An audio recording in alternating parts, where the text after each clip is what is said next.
Salut les people! Bienvenue dans votre vidéo magazine.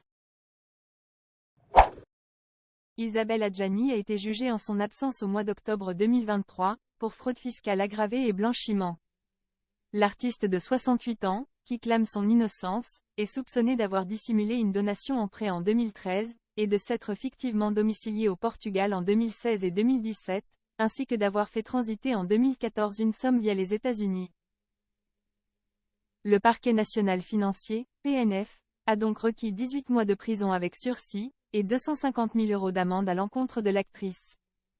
La défense de l'actrice aux 5 Césars a demandé le renvoi du procès, faisant valoir qu'elle tenait à s'expliquer devant le tribunal, mais qu'elle n'avait pu prendre l'avion depuis les États-Unis, à cause d'une pathologie aiguë. Le tribunal a rejeté cette demande, estimant qu'il n'était pas suffisamment établi que Madame Adjani avait réellement l'intention d'être présente. Le procès a ensuite repris et s'est déroulé sans elle.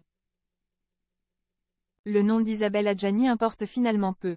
Sa célébrité n'a été ni une raison supplémentaire ni un obstacle aux poursuites, a déclaré le procureur financier en débutant son réquisitoire.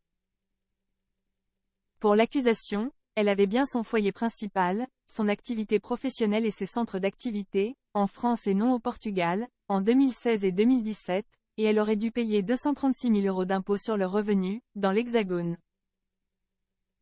De même, selon le PNF, le virement en 2013 de 2 millions d'euros, de la part de l'homme d'affaires sénégalais, et membre du comité international olympique Mamadou Diagna Ndiaye, n'était pas un prêt, mais une donation déguisée.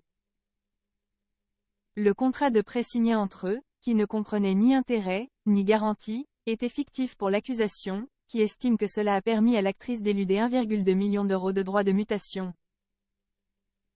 Enfin, le parquet national financier a demandé à ce qu'elle soit reconnue coupable de blanchiment, pour avoir fait transiter depuis une société à Hong Kong, 119 000 € sur un compte bancaire américain non déclaré, ensuite transféré à la mère d'un proche au Portugal, pour l'achat d'un bien immobilier.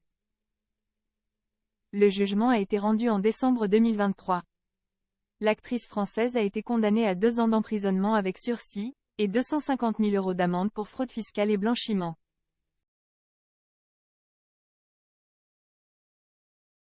À très bientôt les people. Et n'oubliez pas, abonnez-vous pour plus de vidéos.